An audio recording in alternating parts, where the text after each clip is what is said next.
Right now, the tennis world is spiraling, and the reason might surprise you. Alexandra Eala has committed the ultimate crime in modern tennis culture. She didn't fire her coach after a rough day at the office. Seriously, that's it. While half the tennis commentariat is frantically tweeting about which big-name super coach she should hire next, Eala is calmly staying put. No dramatic split, no press release, no flashy announcement with a celebrity sitting in her player's box. Just quiet loyalty. And somehow, that's controversial. But this story feels bigger than forehands and ranking points. It's about a 20-year-old who seems far less reactive than the machine analyzing her every move. In a sport that thrives on panic and quick fixes, she's choosing patience. That alone is shaking people up. Before we really dive into this coaching soap opera, I want your take. In today's WTA landscape, is loyalty actually an advantage? Or is Alex playing a dangerous game by sticking with Joan Bosch? Drop your thoughts in the comments. I'm genuinely curious where you stand. Now, let's zoom out and look at the bigger picture. If we're being honest, the modern WTA sometimes feels like a reality show disguised as a tennis tour. We've reached a point where top 20 players cycle through coaches the way most of us rotate phone cases. One early exit at a slam, coach is gone. A slightly off rhythm on the forehand during a midweek match, time for a new voice in the box. It's become a revolving door of high-profile personalities, big reputations, blue-check social media accounts, and contracts worth more than most people's houses. And the media absolutely loves it, because every coaching change can be packaged as a reinvention, as a growth, as the bold new chapter that will unlock greatness. You'll see players hop from one famous name to another, whether it's Patrick Mouratoglou, Brad Gilbert, or Sasha Bajin, as if they're browsing for the perfect pair of shoes. The assumption is always the same: get a bigger name in the corner, and suddenly the double faults disappear. The nerves settle. The second serve transforms overnight. But tennis doesn't work like that. What we're really watching is anxiety dressed up as ambition. A constant hunt for a miracle solution, as if success can be downloaded by hiring the trendiest coach available. It's a spectacle, part strategy, part insecurity, and it keeps the headlines moving. And yet, the loudest voices insist this carousel is the only road to the top, which makes Eala's decision stand out even more. In a sport addicted to change, she's choosing stability. And whether that turns out to be wisdom or stubbornness, that's the debate everyone suddenly can't stop having.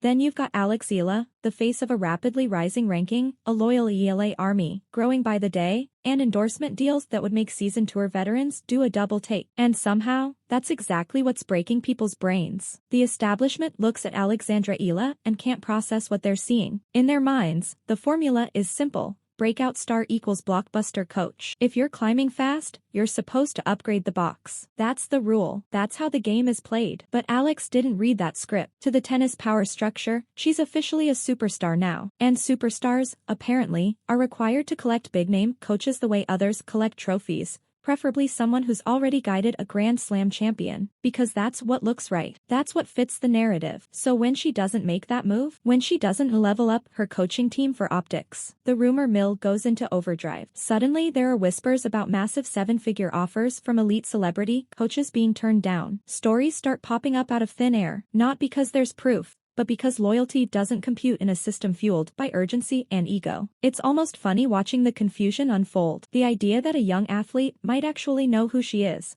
and trust the people who helped her become that person, seems to short-circuit the entire conversation. But if we're going to talk about this seriously, we need to talk about Joan Bosch. He's not some analytics consultant she hired 6 months ago to tweak biomechanics. He's not a temporary experiment. To understand this, you have to rewind the story. Picture a 13-year-old girl leaving home, leaving the Philippines, and stepping into the intense world of the Rafa Nadal Academy in Mallorca. That's not a small move. That's not a casual decision. That's your entire childhood being rerouted toward a dream. And Joan Bosch was there from the beginning. He didn't just fine-tune her game. He helped build it from the ground up. The patterns, the discipline, the identity on court. He was part of the blueprint. Now think about what that actually means. You're 13. You're thousands of miles from your parents. You're surrounded by other elite prospects. The training is relentless. 5 hours a day. Early morning fitness sessions that test your limits. The physical pain. The academic workload. The emotional weight of sacrificing a normal teenage life for a shot at something bigger. That academy isn't a summer camp. It's a pressure cooker. And through every breakdown, every brutal 6 a.m. lift, every match where self-doubt creeps in and whispers that you're not good enough, Joan Bosch was across the net. Not for a photo op, not for a short-term results spike. He was there for the foundation. So when people reduce this to, why doesn't she just hire a bigger name, they're missing the human side of the story. This isn't a random partnership. It's a shared history built in the hardest years of her life. And maybe, just maybe, that counts for something. He wasn't suddenly front and center once the Nike checks cleared or the cameras started following her every move. Joan Bosch was there long before any of that, back when Alexandra Eala was just a homesick teenager with a heavy lefty forehand, fighting back tears on a quiet practice court. That context matters. Because in professional tennis, trust isn't common, it's priceless. This sport is brutally lonely. Once you step onto center court, there's nowhere to hide. No timeouts to reset. No substitutions. No teammate to take the heat for a bad stretch. When you're staring at a 2-5 deficit in a deciding set and your lungs are burning, there's exactly one place you look for stability: the player's box. And when Alex glances up, she doesn't need to see a famous name calculating their next media appearance. She needs to see the person who understands her limits, because he helped her break through them years ago. That kind of psychological connection isn't something you purchase with a 7-figure contract. It's built over time, through losses, through doubt, through mornings when quitting would have been easier. That's the part people overlook. Now, let's talk about the tactical critics who insist Bosch doesn't have the resume to take her to the next level. I have to ask, are we watching the same matches? Eala's entire game carries the DNA of the Spanish clay court system, the same philosophy developed at the Rafa Nadal Academy. Heavy, kicking topspin, relentless depth, points constructed patiently, like a chess match instead of a sprint, and above all, a refusal to donate free errors. We just watched her push Jessica Pegula to the edge. We've seen seasoned tour players physically unravel under the weight of her patterns. That's not random. That's structure. That's design. Bosch hasn't just been feeding balls from a basket. He's built a system around her left-handed weapons. He's maximized the angles, the spin, the physicality. The identity is clear. So why scrap the architect of a game that's actively troubling the top 50 just to hire a flashy headline name? Because that's what looks ambitious? Let's be honest. Big-name coaches often feel the need to make visible changes. Adjust the grip, alter the toss, tinker with mechanics. Not always because it's necessary, but because they need fingerprints on the project. That way, if the breakthrough comes, the narrative writes itself. But what if the breakthrough doesn't require reinvention? What if it just requires continuity? That's the uncomfortable question in all of this. Because stability doesn't generate splashy headlines. Loyalty doesn't trend, but in a sport built on thin margins and mental endurance, it might be the most powerful advantage of all. Alex Eala doesn't need to be torn apart and reassembled. She needs rhythm. She needs consistency. And the fact that she refuses to follow the usual script tells you everything about how grounded she really is. Think about the weight on her shoulders for a second. An entire country is waiting for a Grand Slam title, not someday, but yesterday. That kind of expectation can mess with anyone's head, especially at 20 years old. It would be incredibly easy to protect her image after a tough loss by making a dramatic move. Blame the coach. Announce a split. Bring in a famous name to calm the sponsors and quiet the noise. But that's not what she's doing. And if you trace her story back far enough, it makes sense. Long before the tour, before the academy, before the rankings, there were public courts in the Philippines and lessons from her grandfather, Lolo Bob. The message was simple. You don't walk away from the people who helped build you just because bigger doors start opening. That mindset sticks. Joan Bosch understands more than her backhand mechanics. He understands the cultural pride she represents. He understands the family dynamics. He knows when to shield her from the noise and when to push her harder. That kind of alignment doesn't happen overnight. If she were to cut ties now, it wouldn't just be a coaching chain. It would be an emotional earthquake. Imagine trying to build a brand new communication system with a stranger while competing in the most pressure-filled matches of your life. That's not a minor adjustment.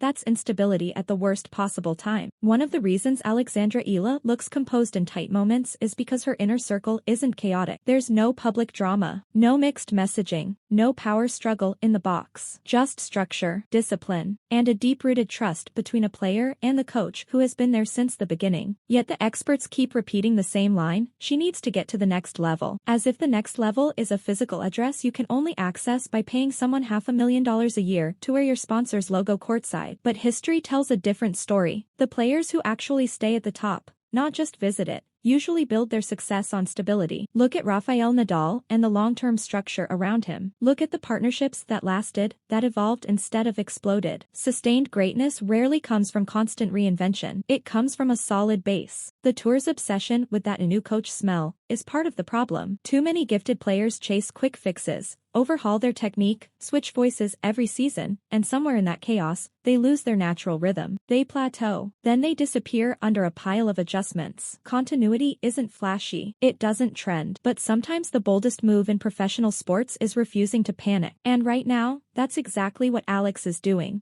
Alex isn't falling into that trap. While everyone else is distracted by the circus, she's choosing the quiet room, the library, putting in the work without the noise. People keep circling back to this rumored $1 million offer from some celebrity coach that she supposedly turned down. And even if that story is true, why is that so unbelievable? Is it really that shocking that, in an era where everyone seems ready to cash in, she decided not to? Here's the reality. Noah's super coach is stepping onto the baseline at 30-40 in the third set. They're not the ones grinding through early morning conditioning or monitoring recovery when nobody's watching. Joan Bosch isn't just a consultant in her corner, he's woven into her identity as a competitor. When something is part of your DNA as an athlete, you don't start operating on it while things are moving in the right direction. The media's confusion says more about their priorities than her strategy. They want a splashy headline. Alexandra Eala wants silverware. They're chasing the drama of a high-profile split. She's protecting the peace that comes from knowing her team is solid, whether she wins or loses. And let's talk honestly about this as super coach mythology. A lot of these big names are essentially high-end freelancers. They fly in, praise the talent, suggest a few visible tweaks,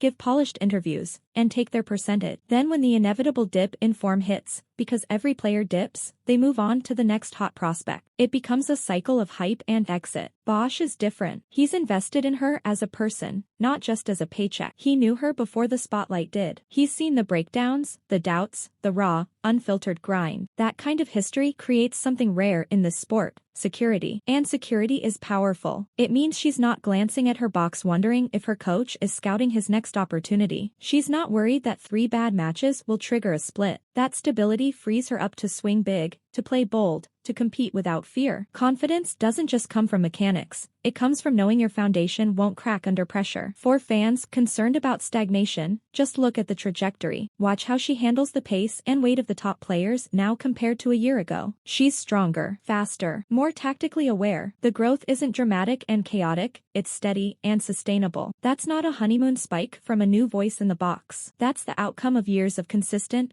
high-level development. Blowing that up now would be reckless. It would be like swapping out an airplane engine mid-flight because someone claims a different brand might squeeze out 1 extra mile per hour. When you're already climbing, you don't gamble with the machinery that got you there. And right now, Alex is climbing on her own terms. It would be reckless. It would be unnecessary. And honestly, it would disrespect everything they've already built together. What makes Alexandra Eala so shocking right now isn't rebellion, it's restraint. In a professional sports culture that thrives on impulse, she's operating with patience, with perspective, with a long-term blueprint that most players twice her age never fully develop. She's not trying to win the coaching carousel. She's trying to build a 15-year career, not a 15-month media spike. She's watched the cycle. The prodigies who explode onto the scene, switch teams 3 times in 2 seasons, chase marginal gains, and slowly burn out because the base wasn't strong enough to hold the weight of expectation. Hype without foundation is fragile. Alex already has her foundation. She has her architect in Joan Bosch. And more importantly, she has the awareness to protect that partnership while the outside world pounds on the door demanding change. Let's be clear, this isn't fear of evolution. This isn't stubbornness. This is conviction. There's a difference. She's not resisting growth. She's refusing chaos. She knows what's working. She knows who helped build it. And she's not about to gamble that stability for optics. The push for her to hire a celebrity name isn't really about performance. It's about narrative control. If she wins a slam with Bosch, the story is simple. It's the product of years of shared work and belief. But if she wins with a headline coach, suddenly the transformation becomes the coach's masterpiece. Look what he did, they'll say. Look how he unlocked her. Alex is too sharp for that. She knows who was there before the cameras. She knows who stood across the net when no one was watching. And she's making it clear that the people who walked with her in the dark will be the ones standing beside her in the spotlight. That kind of loyalty isn't soft. It's steel. It sends a message across the tour. You can't pressure me into panic. You can't tempt me into abandoning my base. You can't buy access to my progress. That mindset is intimidating in a way that goes far beyond shot selection. Yes, her forehand is heavy. Yes, her patterns are suffocating. But the truly dangerous part of her game is upstairs. Her mind doesn't flinch. Years from now, when people look back at this era, they may see a blur of coaching changes, talented players constantly resetting, constantly tweaking, constantly searching. A lot of potential lost in transition. And then there will be Eala, the outlier, the one who didn't blink, the one who trusted the process she helped build, the one who proved that loyalty and consistency, values some consider old-fashioned, might actually be the most modern competitive advantages of all. The real surprise isn't that she refuses to fire her coach. The real surprise is that so many people are stunned by her integrity. That reaction says a lot more about the current culture around the WTA than it does about Alexandra Eala. She's not confused. She's not behind. If anything, the rest of the tennis world is scrambling to catch up to her level of clarity. While insiders keep firing off tweets and the clickbait machine keeps spinning, you know where Alex and Joan Bosch will be. On a practice court, quietly working, repping that lefty slice, cleaning up the footwork, sharpening patterns, blocking out the noise. Because at the end of the day, super coach is just a label. It looks good in a headline. It sounds impressive on a broadcast. But a true partnership, someone who understands your temperament, your limits, your ambition, that's what actually wins championships. She's already secured something most pros never do, a tight circle and a clear mind. In elite sports, that's half the battle. Stability is power. Focus is leverage. Honestly, the rest of the tour should be studying this blueprint instead of critiquing it. She's not chasing headlines. She's chasing history. And that's a completely different mindset. That's the difference between someone who wants attention and someone who wants legacy. So the next time you see a flashy headline claiming she turned down some dream coaching offer, remember this: she doesn't need a celebrity presence in her box. She is the draw. What she needs is the technician who understands exactly how her engine runs, and who's been tuning it since day one. That's why she'll rise on her terms, with her team, with no panic moves and no second guessing. If you appreciated this honest breakdown of the WTA landscape, hit that like button and subscribe for more straight talk. I'll catch you in the next one. And as always, I'll keep watching the tape.